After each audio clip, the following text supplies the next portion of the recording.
할렐루야. 요즘 아침 저녁 날씨가 많이 쌀쌀합니다. 그래서 가벼운 차림으로 집 밖에 나갔다가는 감기 들기 딱 좋은 날씨입니다. 요새 감기는 코로나 감기라고 그러더라고요. 그래서 한 번 걸리면 아주 이제 가족들 여러 명을 힘들게 한다고 합니다. 조심해야 될 것입니다. 일기예보 보셔서 아시겠지만 올해는 평년보다 단풍이 조금 높게 절정에 이른다고 합니다. 참 올해 날씨는 참 이상했어요. 그래서 그런지 과일 나무들을 보면 정상이 아닌 것 같아요. 그래서 이제 예년 같으면 우리가 한여름에 저희 교회는 세 주에 걸쳐서 이제 캠벨이라는 포도하고 청포도 이렇게 해서 세 주에 걸쳐서 우리 먹고 그랬는데 올해는 한 번 따긴 땄는데 먹는 것 같지도 않았고 또 아직도 포도나무에는요 대여섯 송이가 이 청포도는 아주 익을 생각을 하고 있지 않습니다. 하도 늦게까지 더운 날씨가 계속되고 또 비가 많이 와서 그런지 정신을 못 차리고 있는 것 같아요. 그래서 이제 내년에 되면 우리도 교회 포도나무를 좀 이제 예전 같지 않아서 나무도 이제 오래되면 바꿔줘야 된다고 해요. 그래서 나는 나무를 이제 캠벨을 받아 새로운 품종으로 개량하려고 하는데 제가 교회에 특별히 뒷마당이 넓지 않지만 포도나무를 심는 것 이유가 있어요. 교회에 잘 둘러보시면 성경과 관련된 나무들을 의도적으로 심었다는 것을 알게 됩니다. 포도나무가 그렇고 무화과나무가 그렇고 석류 올해는 석류 주의 깊게 보시면 석류 계속 겨울에 잘 죽어서 별로 하지 않는데 몇 개 열매인 줄 아세요? 네, 정확히 잘 보셨네. 그 중에 하나는 우리 이현희 목사님 겁니다. 예, 3개 올해는 그래도 석류가 열렸어요. 그러니까 이 석류나무도 있고 그 앞에 이제 교회 앞에 무궁화가 있어요. 무궁화는 성경에 이제 이스라엘의 샤론의 장미라고 샤론의 꽃이라고 얘기하는 것 중에 가장 이제 이스라엘 사람들이 이 꽃이었을 것이다. 여러 가지 꽃 중에서라고 생각하는 게 우리 장미예요. 그래서 이제 제가 이스라엘 처음 가서 이렇게 가게에서 이제 물건을 사는데 꽃씨들을 파는데 우리나라에 무궁화가 있는 거예요. 그런데 이름이 이렇게 이제 영어로 그렇게 되어 있기 때문에 제가 이제 그 식물 도감을 찾아보니까 그렇더라고요. 그래서 의도적으로 나라의 꽃이기도 하지만 그 심어놓는 건 성경을 잘 이해하기 위해서인 거죠. 성경에 이런 나무에 대한 이야기들이 많이 나오고 이것들을 잘 알 때 우리가 성경마저 더 깊이 이야기하는 성경 얘기를 잘 정확하게 이제 메시지를 알 수 있기 때문에 그런 건데 오늘은 그 포도 얘기를 해보려고 하는 것입니다. 특히 포도나무를 재배하는 게 포도원이라고 하죠. 오늘 본문에 포도원에 대한 이야기가 나오는데 이 포도원이 있다면 이 포도원에 일하는 사람들이 있을 것 같아요. 그래서 포도원 주인이 포도밭에서 일할 일꾼들을 이제 새벽에 시장에 가서 인력 시장에 가서 이제 찾은 다음에 그를 데려다가 포도원에서 일을 시키고 그리고 하루 일이 끝났을 때 거기에 대가를 주는 그런 이야기를 중심해서 집주인의 마음이라는 제목으로 오늘 우리들에게 주시는 메시지를 나누도록 하겠습니다. 본문에 들어가기에 앞서서 우리 본문에 잘 드러나 있듯이 이 말씀은요 예수님께서 천국 즉 하나님의 나라에 대해 말씀하신 내용인데 그 말씀하시는 방법이 비유를 통해서 말씀하신 거예요. 고등학교 때나 학교 다닐 때 비유가 뭔지 들어는 보셨지만 이런 말을 직접 잘 사용하지 않지만 성경에는 비유로 된 이야기, 특별히 신약성에는 좀 많이 나와 있어서 조금 자세히 설명을 드립니다. 비유는 어떤 진리 혹은 도덕적 교훈을 전달하기 위해서 고안된, 말하자면 어떤 사람에 의해서 생각해내어진 어떤 사건에 실제 있다는 얘기가 아니라 만들어내는 그런 의적 이야기를 말합니다. 우리가 사용하는 개역개정 성경, 그 신약의 비유라고 번역된 된 단어는 헬라 단어고 파라볼레라는 단어가 쓰였는데 일상적인 이제 생활에 일어나는 일상적인 그런 사건들을 이용해서 도덕적으로 또 영적인 도덕적 또는 영적 진리를 계시하기 위해서 이야기 형태로 이제 제시된 예화 또는 비교 또 유비라고도 하는 것이 이게 비유입니다. 그래야 쉽게 말해 진리를 은유 또는 상징적 말로 가르치는 방법으로 사실 그 성경을 공부해 보면 이게 당시 유대 사회에 흔히 진리를 가르치는 한 방법이었어요. 그래서 유대인들은 특별히 선지자와 이 랍비들을 통해서 비유를 통해서 성경에 나와 있는 영적 진리들을 대해서 가르치고 또 배워왔다는 것을 알게 됩니다. 특별히 주 1세기에 팔레스타인에 거주하는 유대인들은 이것을 통해서 이제 어떤 진리를 배우는데 예수님도 이 비유라는 것을 가지고 이제 가르치셨는데 특별히 천국에 대해서 설명할 때 이 비유를 많이 사용했다는 것을 알게 됩니다. 천국, 우리가 죽으면 가는 날, 우리나라는 천당이라고들 많이 표현하는데 천국 다 알 것 같은데 사실 우리 갔다 온 사람들 어떤 사람들도 있지만 실제 갔다 온 사람들의 말이 진짜 어디가 꿈인지 진짜인지 분명하지 않고 또 우리가 가야 되는 날을 궁금하기도 한 그런 신비한 곳이잖아요. 그래서 이 이해가 안 되고 또 어떤 자들이 가시는 이런 것들에 대해서 잘 알게 하기 위해서 예수님이 이 비유를 이제 천국 하나님의 나라에 대해서 말할 때 비유를 많이 사용했던 것을 알게 됩니다. 좀 어려운 얘기를 신약학자 슈타인이라는 사람은 예수님의 비유는 예수님께서 직접 비유라고 명칭한 것이 30개 나오고 또 비유가 분명하지만 이게 비유라고 이야기하지 않고 한 비유가 또 있어요. 그런 게 17개 또 뭐뭐 같은 또 마치 뭐뭐처럼이라는 말로 소개된 비유 형태의 이야기를 포함해서 모두 75개의 비유가 성경에 있다고 말합니다.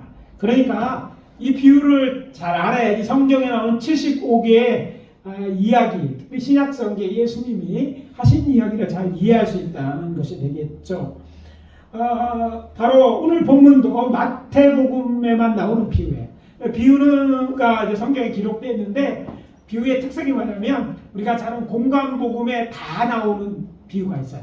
마태, 마가, 누가복음에 다 나오는 비유가 있고 어떤 거는 마태와 마가, 또 어떤 누가와 마태 등등 이렇게 나오는 적이 있는데 이 오늘 우리가 함께 봉독한 본문의 비유는 다른 데는 안 나와. 꼭 마태복음만은 나오는 그런 비유고 또 비유라는 말이 본문에 없으니까 두 번째 부류에 속한 비유고 별명이 포도원의 일꾼이라고 알려진 비유인 것입니다. 저는 문명을 통해서 이 비유를 이제 누구에게 얘기했나 보니까 예수님께서 이 비유를 제자들에게 말했어요. 그래서 이제 비유나 하나님의 말씀을 우리가 이해할 때 주의 깊게 성경을 들어보면 누가 누구에게 말했느냐는 게 중요해요. 예수님이 청중들에게 말했다. 예수님이 바리새인들에게 말했다. 예수님이 제자들에게 말했다. 거기에 따라서 이제 와닿는 뉘앙스가 다른데 오늘 이 비유는 특별히 예수님의 제자들, 당시의 제자들에게 하신 말씀. 제자들에게 이 말씀을 하셨다는 게 무슨 얘기입니까? 다른 사람들은 믿어도 안 돼도 되지만 제자들만큼은 꼭 알아야 되는 것이죠. 그래서 예수의 제자는 우리들도 꼭 들어야 되는 그런 말씀으로 생각하시면 맞는 이야기입니다. 오늘날 대부분의 한국교회가 사용하는 개역개혁성 중에 주석이 달려있는 성경, 저도 이제 주석이 달린 성경을 쓰고 있는데 거기에는 포도원의 일꾼들이라는 이름이 붙여진 비유이기도 합니다. 자, 이제 본론으로 들어가서 본문 1절은 이렇게 시작합니다. 천국은 마치 품꾼을 얻어 포도원에 들여보내려고 이른 아침에 나간 집주인과 같으니. 집주인이 나갔어요. 근데 그 집주인이 어떤 사람이냐면 포도원을 가지고 있는 집주인이 아침에 일찍, 그러니까 아침에 일찍 이른 아침에 우리 편으로 정확히 말한다면 새벽에 나갔어. 어디로 갔어요? 보니까 한번 본문에 보니까 장터에 갔다. 시장에 갔다는 거예요. 시장에 나갔다는 거예요. 그런데 이 비유가 중요한 것은 예수님의 제자들에게 얘기했는데 뭐에 대해서 얘기하고 있느냐면 예수님이 제자들에게 뭐에 대해서 얘기하는지가 본문에 나와 있어요. 이 비유에 뭐라고 나와 있다고요? 천국은 마치, 그러니까 천국에 대해서 지금 설명을 하는데 비유를 들어서 설명하고 있다는 것이죠. 그러니까 은혜와 진리가 충만하신 성자 하나님께신 예수님께서 당신의 제자들에게 장차 임할 천국, 구약에 예언되어 있고 또 예수님이 알고 있는 그 천국을 제자들에게 이야기하는 것이죠. 천국은 다른 말로 말하면 하나님이 통치하시는 하나님의 나라를 의미합니다. 그래서 하나님의 나라에 대해서 이야기하는데 이 하나님의 나라는 영적인 비유이잖아요. 봐갖고 잘 알 수 없어. 근데 이것을 잘 제자들에게 알게 하기 위해서 주는 비유라는 걸 들어서 집주인과 같다. 천국은 집주인과 같다고 얘기한 거야. 집주인? 천국이 왜 집주인과 같은 거야? 무슨 얘기냐 하는데 그 집주인도 어떤 포도원을 가지고 있는 집주인과 같다 라고 말씀하고 있는 것입니다. 흥미로운 사실은 예수님은 이 사람을 왜 포도원의 주인과 같다라고 설명하지 않고 집주인이라고 표현했을까 하는 거예요. 자, 이렇게 아주 미세하지만 우리에게 주는 의미가 있어요. 예수님은 의도적으로 집주인이라는 말을 사용했어요. 포도밭 주인 이렇게 얘기하면 되는데 포도원의 주인이라고 해도 되는데 포도원에 대해서 이야기하면서 집주인을 말하고 집주인이라고 그 사람을 이야기하고 있어요. 여기서 집주인은요, 포도밭 주인은 누구를 가르치고 있냐면 하나님을 가르치고 있어요. 하나님은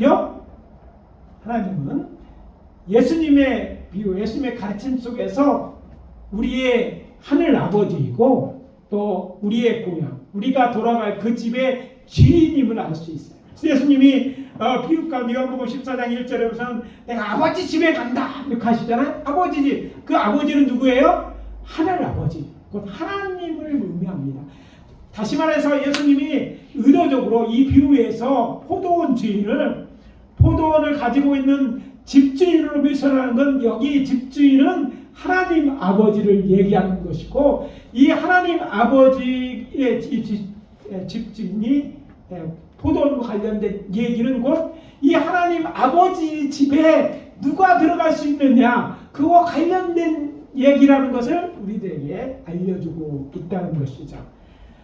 그리고 예수님은 천국에 대해 무엇을 구체적으로 하시고자 하는 것을 알게 하기 위해서 이어지는 말씀을 보면 천국은 마치 자신의 포도원에서 일할 일꾼들을 시장에서 데려다가 일을 시키고 그 품삯을 준 포도원 주인과 같다고 이야기하고 있습니다. 앞에서 말씀드린 것처럼 천국은 하나님의 나라에 대한 것을 얘기하는데 천국은요 이 비유 하나로 모든 걸 설명할 수 있는 것이 그런 개념이 아니라는 걸 먼저 알아야 돼요. 그러니까 천국에 대한 여러 가지 비유가 있는데 다 달라요. 천국을 설명하는데 천국의 특징들을 다 설명하기 때문에 다 다르고 이것들을 다 종합해서 이해해야 돼요. 지금 무슨 얘기냐면 오늘 여기서 이야기하는 예수 비유 속에는 천국의 중에서 어떤 특징 하나를 우리가 꼭 알아야 되는 것, 예수님의 제자들이라면 꼭 알아야 되는 그것을 설명하고 있다는 거 미리 이해해야 돼요. 그러니까 우리는 천국 중에서 그것만큼은 꼭 알아야 돼요. 근데 그게 굉장히 중요한 것이기 때문에 오늘 주의를 기울여야 할 것입니다. 길이요 진리요 생명이신 예수님께서 제자들을 가르쳐 주신 우리가 꼭 알아야 되는 천국 메시지, 그러면 그것이 무엇이냐? 예수를 구주로 믿는 자는 하나님의 나라에 들어가게 될 것이다. 이런 메시지입니다. 따라해봅시다. 예수를 구주로 믿는 자는 하나님의 나라에 들어가게 될 것이다. 자, 하나님의 나라에 들어간다. 근데 어떤 자가 들어가느냐 것들을 설명하고 있어요. 자, 이제 본격적 가을에 이제 접어들어서 새벽에 기온이 많이 쌀쌀해지는데 지금보다 이제 더 떨어지면 이제 점점 우리는 추워지니까 두꺼운 셔터를 입고 움직입니다. 오늘 말씀 묵상하다 생각나는 광경이 있었어요. 저는 이제 뭐 한 2년째 교회에서 생활해서 그렇지만 이제 그 날씨가 추워지면 저희 사택에서 여기까지 이제 교회까지 뭐 한 10여 분 이제 차 타고 오는데 오다가 이게 도마시장쯤에 옆에를 지나다 보면 도마시장 근처에 이렇게 큰 길가에 사람들이 새벽에 우리 새벽 예배 오시면 이르잖아요. 새벽에 사람들이 나와서 도라무통 자른 거 거기다가 어디서 구해왔는지 뭐 휴지가 됐든지 뭐 나무가 됐든지 막 트랙터 사람들이 운전으로 쭉쭉 모여 있는 그런 모습을 보게 됩니다. 이건 낮에 보는 사람들 몰라요. 그냥 새벽 일찍만 볼 수 있는 광경. 그래서 이 사람들이 있는데 이곳이 뭐 어떤 곳이냐면 뭐 큰 길에 그냥 이 사람들이 이렇게 모여 있어요. 이게 인력 시장이 형성된 거예요. 인력 시장.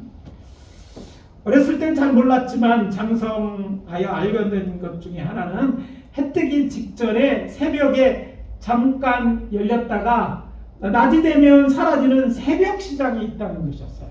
어린아이들은 새벽 시장을 잘 몰라요. 그러니까 새벽 시장은 낮에 어디서 있는지 여기가 시장인지도 시장에 있으면도 잘 모르는 거예요. 새벽이 있다 없어지는 거거든요. 새벽에 일반인이 아닌 장사꾼들에게 물건을 팔고 사는 이런 시장, 뭐 동서고금을 막론하고 이런 시장은 도시가 발달한 곳에서는 뭐 열렸어요. 왜냐하면 도시라는 것은 사람들이 모여 사는 곳이잖아요. 요즘은 뭐 점점 도시에 사는 사람들이 많아집니다. 뭐 예전에는 한국도 한 70% 된다고 점점 늘어나서 이제 80, 90%까지 도시에 모여 사는데 도시에 사람들이 모여 사면 다양한 일거리가 필요한 다양한 사람들이 살기 때문에 뭐 여러 가지 일이 있게 되는데 옛날처럼 단순하게 살 수가 없어요. 뭐 옛날처럼 이쪽은 농사만 짓고 살 수가 없잖아요. 이런 저런 농사도 짓고 어떤 사람은 건축업도 하고 다양한 사람들이 해야 되는데 다양한 일거리가 있고 다양한 사람들이 있는데 그런 것들 공급하기 위해서 새벽에 음식 그러니까 뭐 야채 같은 거 이제 팔던 사람 거기서 떼어다가 팔던 이런 새벽 시장 말고 인력 시장이라는 게 생겨가지고 그 인력 시장에서 일하고 싶은 사람들은 새벽에 그 시장에 나오면 돼.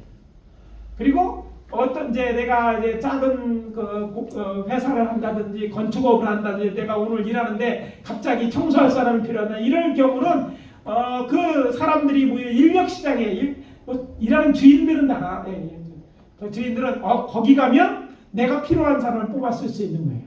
그렇잖아요. 사람들이 일하는 것은 뭐 다 항상 건강한 게 아니라 특별히 이제 건축이야 뭐 큰 그 도로에 조경을 한다 이런 사람들은 갑자기 사람들이 안 나올 수 있고 아프거나 병원 이런 일이 있잖아요. 근데 갑자기 하다가 무슨 이제 콘크리트를 다룰 사람이 없다든지 어떤 사람들은 뭐 벽돌 쌓는 사람이 필요하다 이런 일이 생기면 항상 그 인력 시장에 가면 여러 종류의 사람들이 일하려고 와 있는 거예요. 딱 기다리고 그러면 그 사람들 중에 이제 그런 기술자가 있느냐 손들으라고 해서 뽑아가기도 하고 미리 전화해서 어디 갈 테니까 무슨 기술자 있는 사람들은 일 잘하는 사람 있으면 이렇게 해서 이렇게 뽑아놓고 그곳에 가서 조달하는 거예요.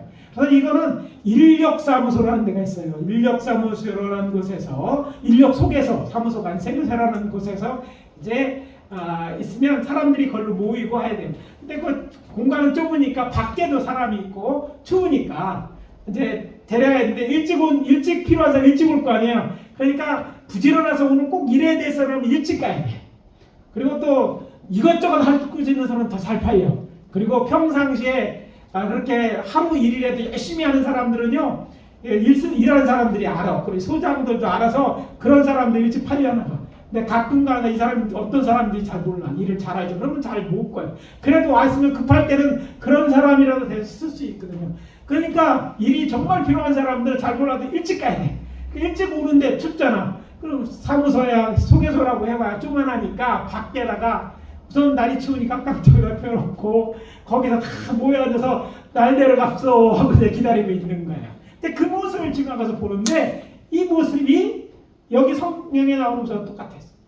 당시에 예루살렘 주변의 사람들이 이제 포도농사 두는 사람들이 필요한 사람들 바로 시장에 우리 오늘날도 시장에 사람들이 많이 모이셨으니까 시장에 가서 이렇게 일을 구하는 사람들을 데려다가 쓴 거예요. 포도원도요. 뭐 모든 사람 항상 데려다 쓸만한 거. 포도원이 넓다고 해도 항상 필요한 게 아시니까 그때가 필요한 사람을 바로 데려다 쓰는데 이 포도원 오늘 비유에 등장하는 사람도 그렇게 그날 포도원에 일할 사람을 구하려고 이곳에 장터 시장에서 있는 인력 시장에 가서 일꾼들을 구했던 것입니다. 예수님의 활동하던 주 1세기경 유대인들은요 농경사회였습니다. 그리고 그들이 사는 것은 여기 보시면 이렇게 중앙산지를 중심으로 살아야 갈색으로 표현되어 있잖아요. 해발 약 1000m 되는 곳이 정도입니다. 그리고 이쪽에 지중해가 있습니다. 그래서 지중해에 더운 바람들이 한여름에 이제 수증기를 품은 더운 바람들이 새벽에 저기 저 위쪽에 사우디아 쪽인데 위쪽이 그쪽으로 동쪽으로 흘러가면서 수증기를 많이 포함하고 이제 동쪽으로 가다 보니까 산이 막혀 있잖아요, 저렇게. 그러니까 산을 넓으려니까 어떻게 해요? 이것들이 수증기들이 그냥 넘지 못하고 넘는 과정에서 이제 떨어져서 이슬로 내리게 되는 거예요. 잘 아시는 것처럼 우리 성도님들은 수준이 너무 잘 아시는 이스라엘은 5개월, 6개월 비가 한 방울도 안 돌 때가 여름 때를 지나야 됩니다. 건기, 우리나라는 이제 건기 우기 오는 것 같다고들 다 얘기하는데 건기 때는 비가 한 방울도 안 와요. 그런데 건기 때 이런 과일들이 자라는 거예요. 이 과일들이 어떻게 자라는가? 바로 그 이슬을 먹고 자라는 거예요. 이슬이 그러니까 지중해에서 이 막 해발 1000m를 넘어가다 보니까 많이 이제 내리는 거예요. 옷이 축축하게 젖을 만큼 많이 내립니다.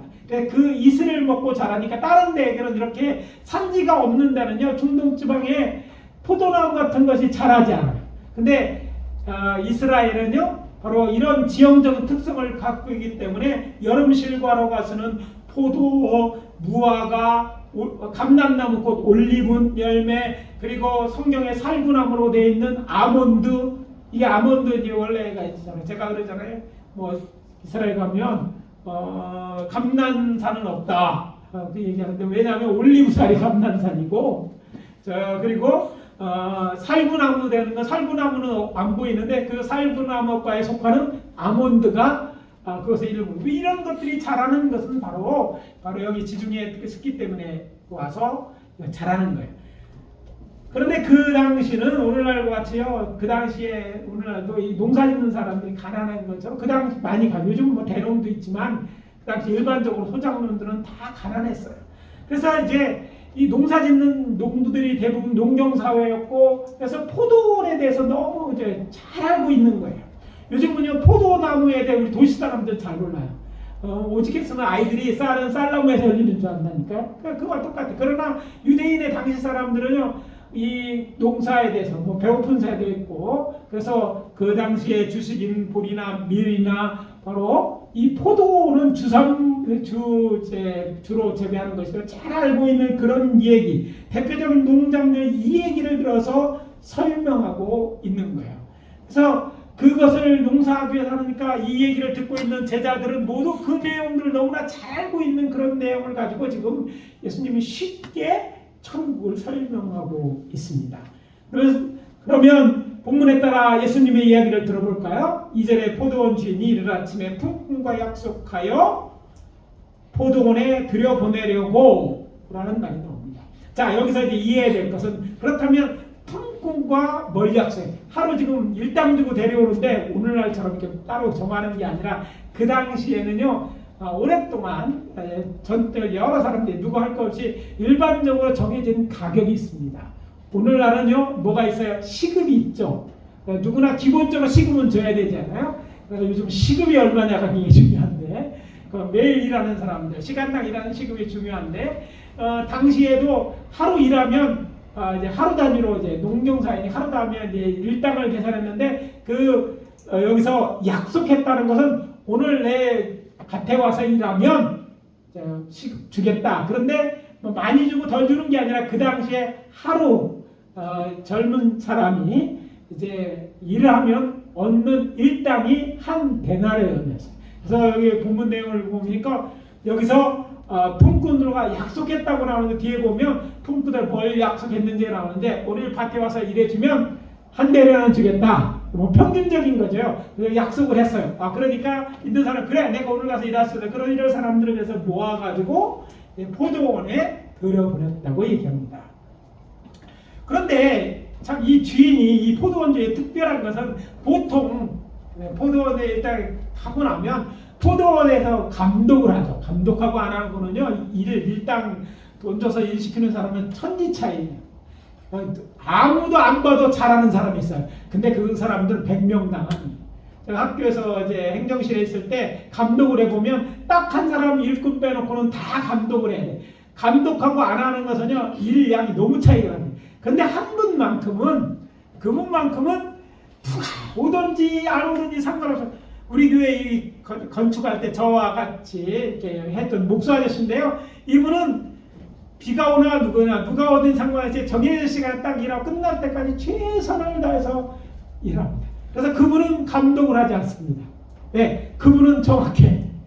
그리고 일을 더하면 그러니까 그분은 항상 자리가 있으면 그분이 뭐 우리에게 고용된 그런 목수 아저씨는 아니었지만 일감이 있으면 맡겼고 그분을 오시면 그렇게 성실하게 됐습니다. 그래서 저희 교회 개척할 때 제가 이제 이걸 직영에 뭐 일반적으로 너무 비쌌기 때문에 옛날 그 목수 아저씨가 은퇴한 목수님 생각나서 그분에게 전화를 드려서 제가 이제 교회를 이렇게 건축하려고 하면 도와주실 수 있냐? 그건 뭐 자기가 공짜로 와서 막 도와주시겠다고 했어요.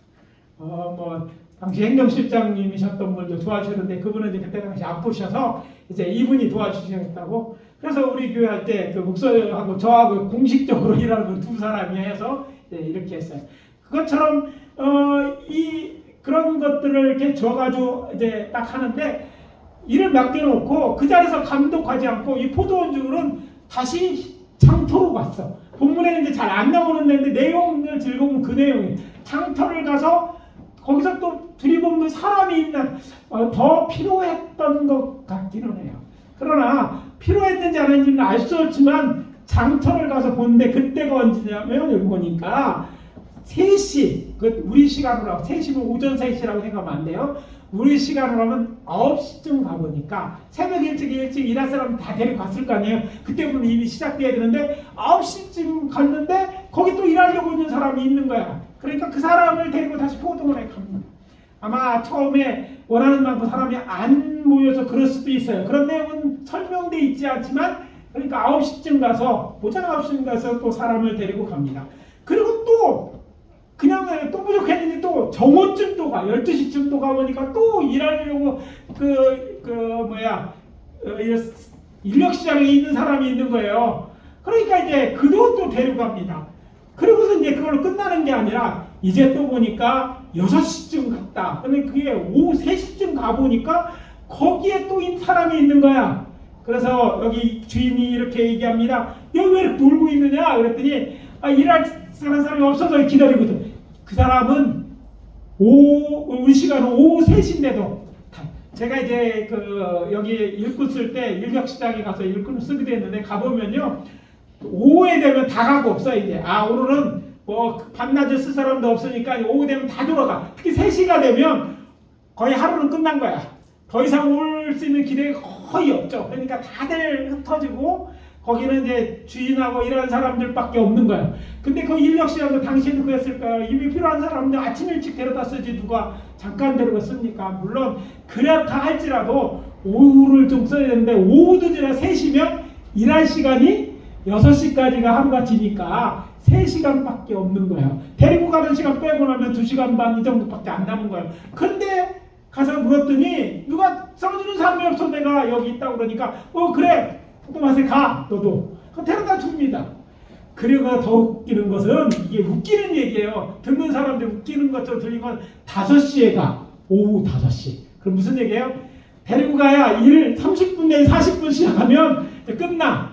그리고 데려가고서 이제 일을 시킵니다. 그게 놀라운 얘기예요. 더 사람들을 깜짝 놀라게 하고 웃기는 얘기는요. 이제 늦게 온 사람들 청직에게 포도원 주인이 오늘 품삯 계산해 주라고 얘기합니다. 사실 하루가 저물면 그날 하루 일당을 줘야 되는 것이 율법이에요. 레위기서 19장 13절에 따르면 그날 일당을 다음 날 밀렸다 주는 것은 없어요. 그날 일하면 그날 그 당시에 가난한 사람 그날 돈을 주도록 율법에 정해 유대인들을 해서 그날 일하면 그날 받아가야 됐어요. 율법에 따라서. 그래서 그날 밤에 이제 계산을 합니다. 계산하는데 포도원이 불러서 청지기 시킨 대로 계산하는데 늦게 온 자도 주는데 앞에 와서 일한 사람들이 눈이 휘둥그러지는 일이 발생을 합니다. 아니 늦게 온 사람 1시간 일하는 사람이 일당을 받는데 한 데나리온을 받는 거예요. 하루치 품삯을 받는 거예요. 횡재했죠. 와서 1시간 더 일하고 와서 하루치 품삯을 받아가는 거예요. 그러니까 그 뒤에 온 사람들이 먼저 왔다가 이제 기다리고 있던 사람이 갑자기 마음속에 이제 기대가 생기는 거예요. 야, 1시간 일하는데 하루치 품삯을 주니까 우리는 아침서부터 와서 이 더운데 일했는데, 자 여름 쉬고 하겠죠. 포도 와서 그러니까 그 더운데 일하는 거야. 힘들게 일했으니까 당연히 어떤 생각을 하겠습니까? 더 많은 돈을 받을 것을 기대합니다. 그런데 무슨 일이 일어납니까? 그때 오후 5시에 온 사람, 3시에 온 사람, 정오에 온 사람, 9시에 온 사람, 아침 새벽에 온 사람 똑같이 한 데나리온을 지급하는 거예요. 자, 이야기가 흥미스러운 건 그거예요. 그러니까 나중에 사람들은 뭐예요? 괜히 화가 나는 거예요. 그래서 원망해서 마치 불의한 것처럼 따졌을 때 본문 얘기가 무슨 얘기입니까? 내가 한 데나리온을 약속하지 아니하였느냐? 근데 그거 한 데나리온 약속했고 너는 이랬으니 그대로 준 것 가지고 나를 불의하다고 하느냐? 이런 얘기를 하는 거예요. 니들이 원망할 거 없다는 건 난 약속한 만큼 준다는 거야. 자, 이 얘기가 바로 예수님이 하신 그런 비유가 담긴 그런 얘기예요. 그런데 이 약속에서 우리가 발견해야 되는 영적 천국에는 비밀이 있다는 거예요. 그럼 그 비밀이 무엇입니까? 그렇게 일찍 와서 일하든지 늦게 와서 일하려고 한 사람들을 도와서 하는 자들에게 내가 한 데나리온씩 주는 것이 여기 주인의 뜻이라는 것이죠. 그러니까 포도원의 집주인의 뜻이라는 거예요. 집주인의 뜻에 따라 그들이 언제 왔던지 간에 그 사람들은 한 데나리온 하루치 품삯을 받아간다는 거예요. 포도원 주인은요. 그러니까 뭐 앞에 제일 먼저 온 사람은 정당한 자기의 품삯을 받았지만 그 다음 9시서부터 정오 그리고 오후에 3시에 빠진 사람들에게는요 그렇게 자비를 베풀어 줬다는 거예요. 그래서 자기 포도원에 일하는 사람은 자비를 주었다. 천국은 이 자비를 베푼 주인과 같은 것이다.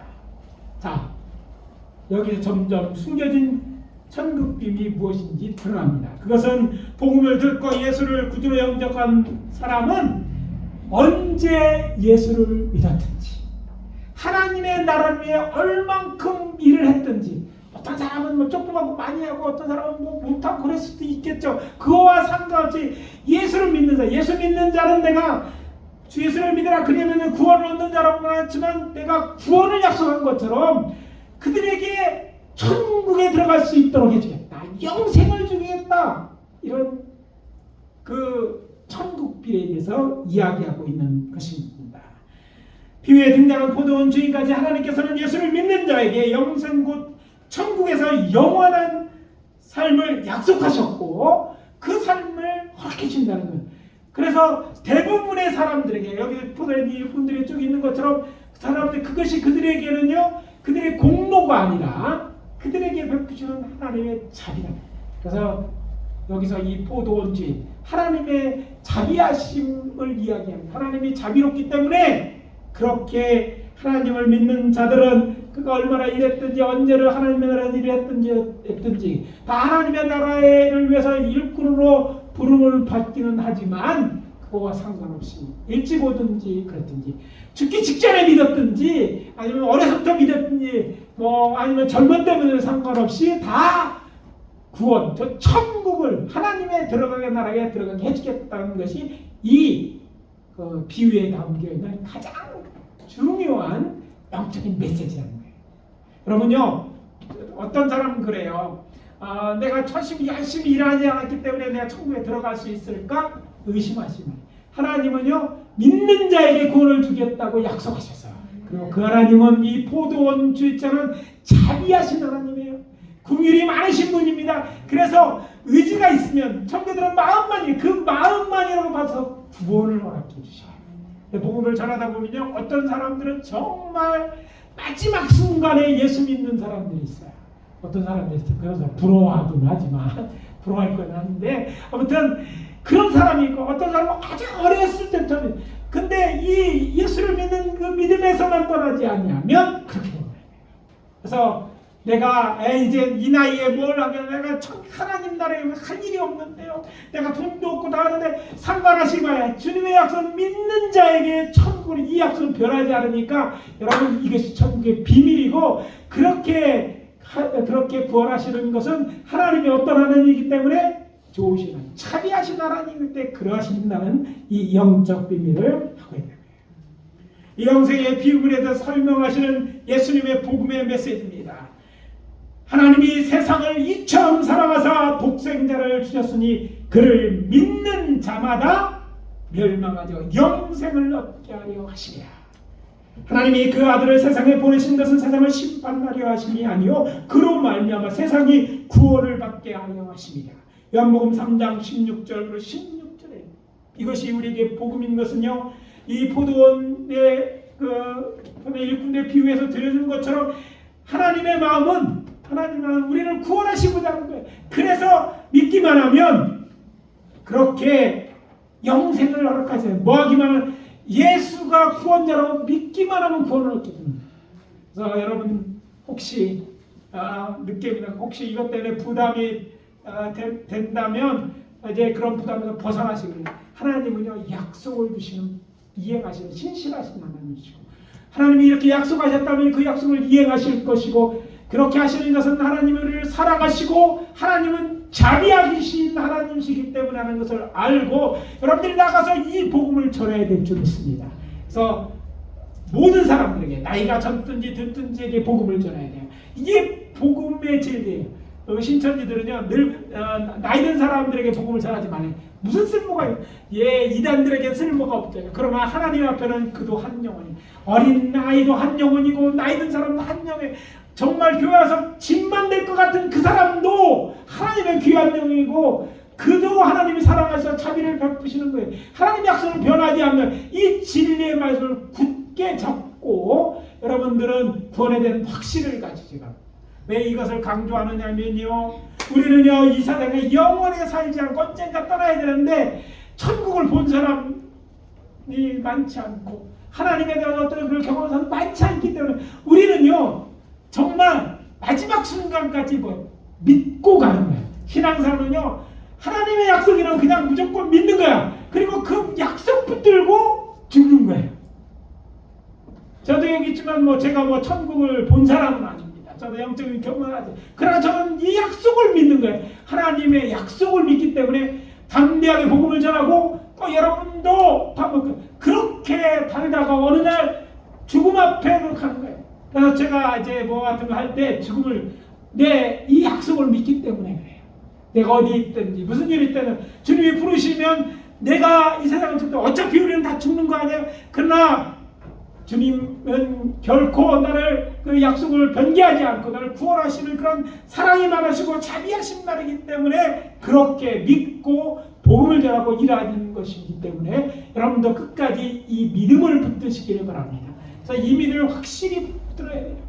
여러분이 이것이 안 믿어지면 기도하세요. 하나님 이것이 진리라고 하는데 믿어지게 도와주세요. 이 비유를 통해서 여러분 또 다시 확인하는 기회가 되시기를 바랍니다. 그리고 또 이 말씀으로 이게 도전이 되는 것은 우리 중에 믿지 않는 살아가는 가족이 있다면 아직 살아있다면 완전히 늦은 것이 아닙니다. 아직은 기회가 있습니다. 그분들을 향해서 여러분들에게 복음을 전하게 그 사람이 우리의 가족이나 친구이고 이웃이라면 이 복된 소식을 전하여서 저들에게 복음을 전해서 믿도록 해야 돼요. 믿지 않을지를 여러분이 먼저 판단하지 말라는 거예요. 여러분은 우리가 해야 될 일은요 그들에게 이 복음을 전하는 거예요. 그래서 말씀드립니다. 여러분이 사랑하는 가족들 아직 믿지 않고 있다면 여러분 쉽게 포기하지 마시기 바랍니다. 포기는 배추나 셀 때 쓴다고 그러더라고요. 포기하지 말고 어떻게 해요? 계속해서 복음을 전해야 돼요. 대대 미루지 마십시오. 언제 죽음이 올는지 아무도 알 수 없어요. 그러니까 계속해서 복음을 전하십시오. 그리고 적당히 하지 말고 최선을 다해서 하시길 바랍니다. 마지막 순간에 예수 믿을 수 있어요. 마지막 순간. 그리고 여러분의 기도가 쌓이면 놀라운 일이, 제가 이제 그 사역을 하면 경험하는데 하나님이 그런 기회를 만드시더라고요. 그래서 여러분이 포기하지 말아야 돼. 그리고 그를 위해서 간절히 기도하면 하나님이 일하실 줄 믿습니다. 어느 정도 포기하지 말아야 된다면 여러분이 죽는 문제이기 때문에 포기해서는 안 돼요. 시간이 많이 지났으므로 뭐 자세한 얘기는 할 수 하지 않겠지만 이제 말씀을 마무리하지만 꼭 믿음으로 가는 거예요. 그러니까 믿으면 이 약속 때문에 구원을 얻는 것이고 또 하나님이 잡시기 때문에 우리는 예수를 믿는 자들은 영생을 얻을 것이고 천국 갈 수 있는 것입니다. 그리고 그 나라는 가도 되고 안 가도 되는 나라가 아니라 꼭 가야 되는 것이고 그것은 영원한 우리의 안식이 있는 낙원이기 때문에 우리도 가야 되고 우리 사랑하는 자들도 다 가야 되고 또 함께 가야 하는 것입니다. 그래서 이제 제안합니다. 함께 갑시다 라는 이 찬송 우리 같이 찬양한 후에 다 같이 통속으로 기도하는 1절만 합니다. 뭐 짧은 것이죠. 함께 갑시다. 그리고 그들을 위해서 특별히 찬송 부르는 것에서 내가 정말 사랑하고 꼭 가야 돼서 그분들 기억하시고 잠깐 1분 동안 통속을 그 이름을 불러가면서 저도 구원해 주세요. 예수님 저도 전하게 하고 듣게 해달라고 간절히 기도하고 제가 축도함으로 마치도록 하겠습니다. 함께 갑시다. 찬송합시다. 다 일어서서 합시다.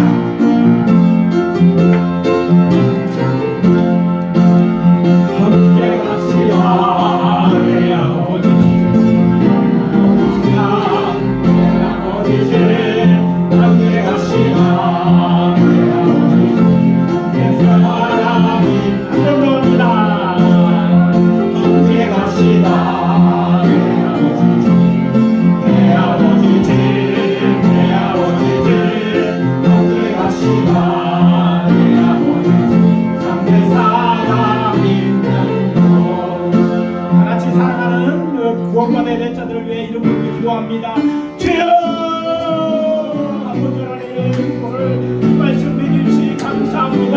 아버지 하나님 정말 아버지 구원받기 전에 뜻이요 바라는 줄을 믿습니다. 아버지 하나님이여 그 구원받는 우리의 이웃들을 위하여 기도하여 그들의 이름이 하나님 앞에 이제 흘려집니다. 그들의 영혼을 구원하여 주시옵소서. 아버지 하나님이여 세상을 예수님이 되셨으니까 아버지 하나님 친구들이 가지고 예수님들이 저들을 구원하셔 다시 돌아오게 도와주시옵소서. 아버지 하나님 교회를 떠나 방황하는 영혼들이 있습니다.